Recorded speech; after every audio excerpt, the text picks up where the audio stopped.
Hello, everyone, and welcome to the sixth installment in our speaker series. Today's writer is Tariq Sbiet, editor of the basketball magazine North Pole Hoops. If you have any questions, please feel free to tweet them to @ImpactWritersHQ. So, after a few moments, Mr. Sbiet will join us. Thank you.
Again, please give us a few moments as we wait for Mr. Sbiet.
Hey,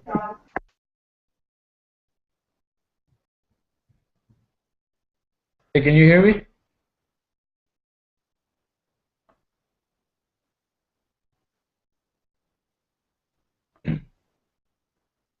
Hello? Hey Alex, how's it going? It's going well, thank you. How are you? Pretty good. So how do you want to do this? Are we live now or Yes, we're live now. okay?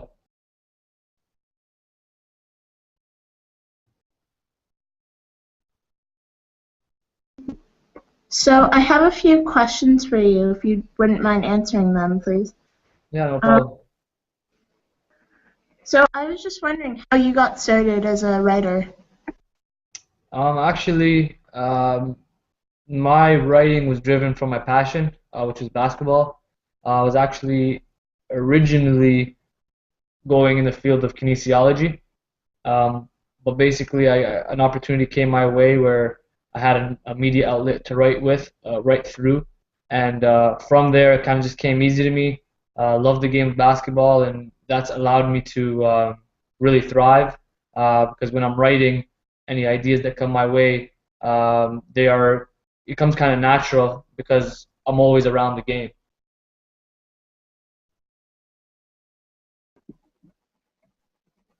That's interesting. How did you go from becoming a writer to becoming the editor of North Pole Hoops, and how did that get started?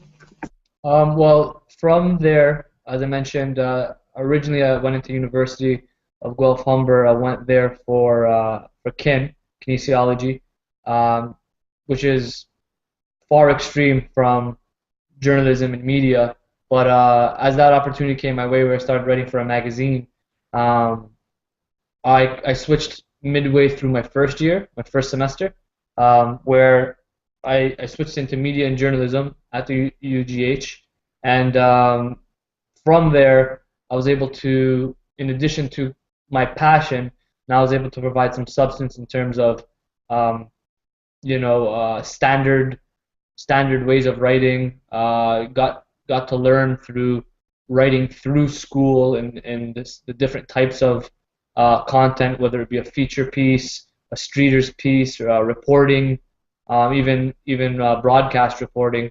There's a lot of things that kind of came my way that provided some structure. Because passion can only take you so far. You always want to evolve as a writer, and to do that, you have to continue to learn, continue to ask questions and see different perspectives. And obviously, school gives me one perspective, and then being in the industry, the basketball industry, gives you a whole different perspective.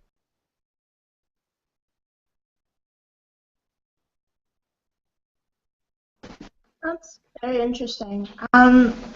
Being in the basketball industry, what experiences have you had that are um, interesting, like people that you've gotten to meet and stuff like that that have been really memorable for you? I think being able to be around the game at a high level is a great opportunity for me and for my colleagues that work with me.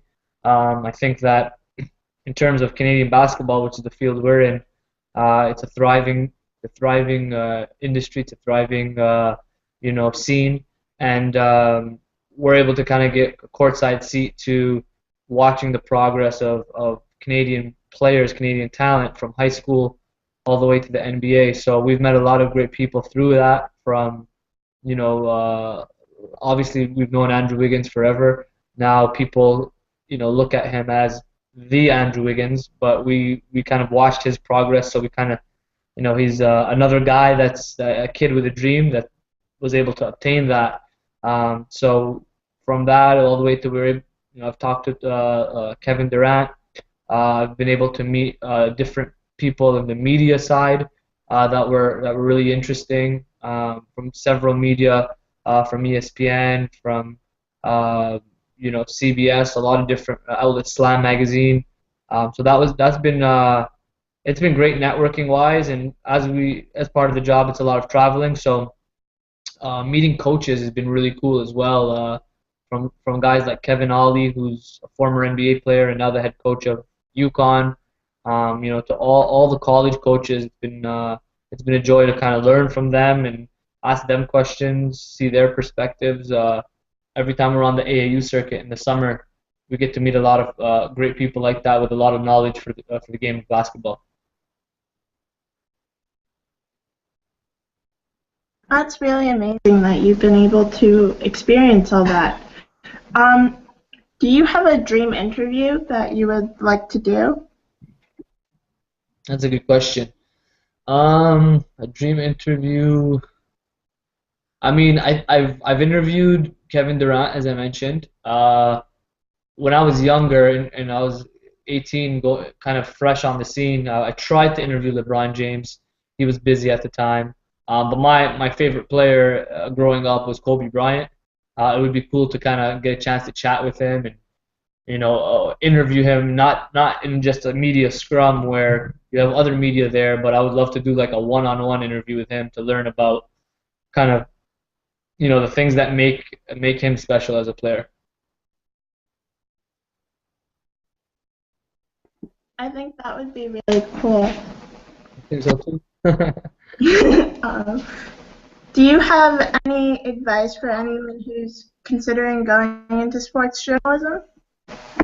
Definitely. I always tell young people or teenagers or young adults who are in school or about to get into school at the university level. I always say to follow your passion.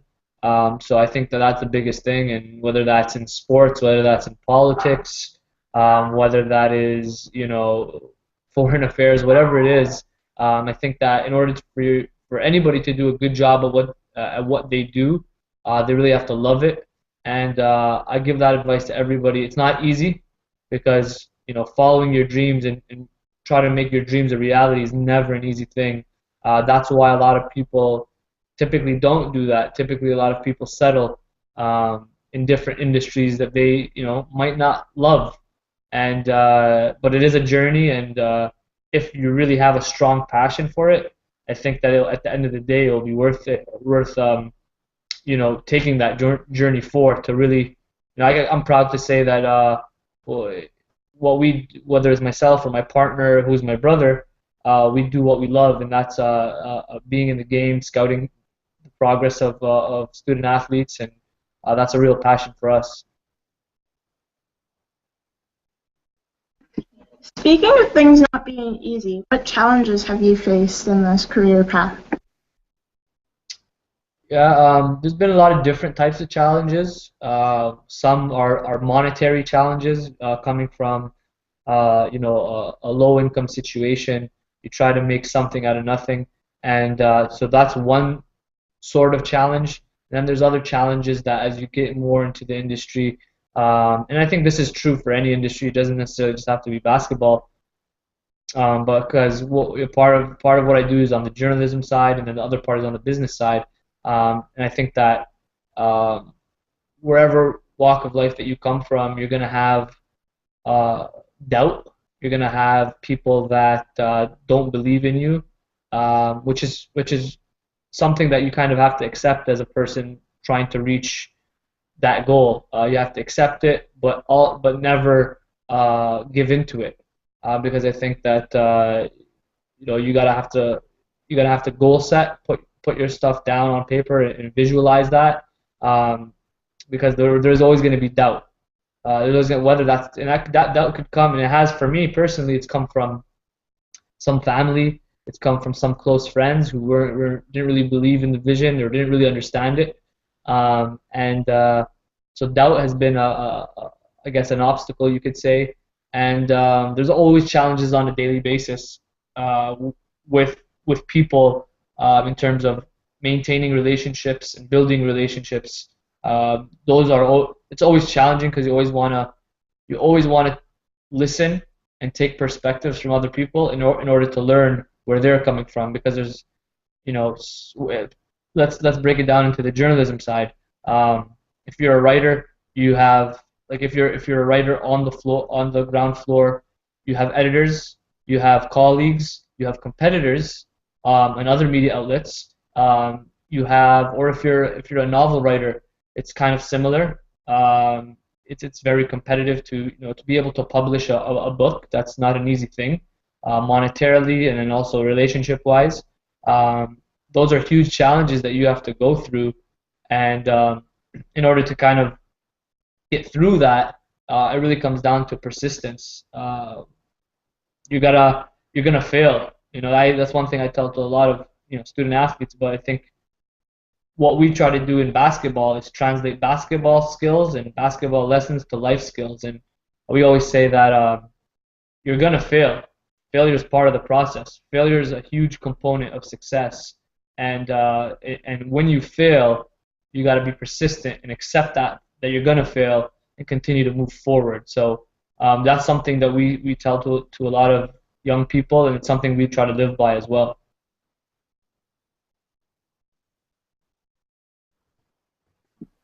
I think that's a really good take on writing and life in general.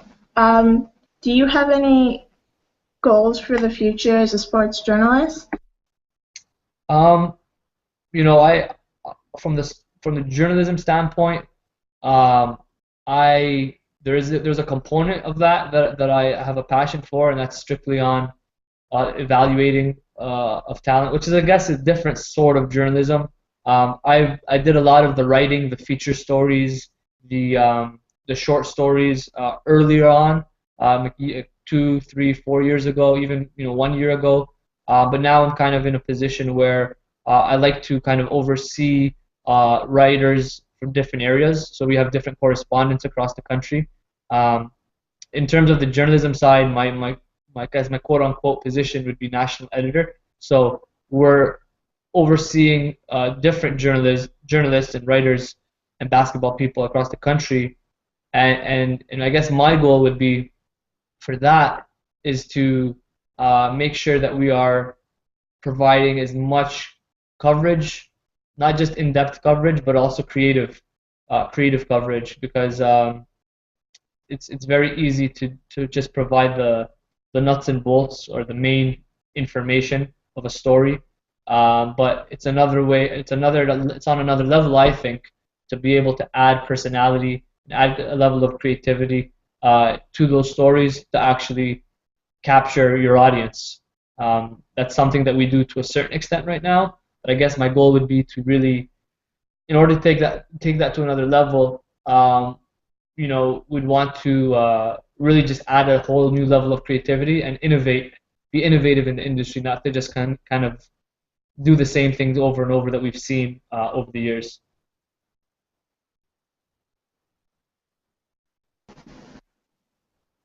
That sounds like it'd be good progress. Have you considered expanding into other sports as well?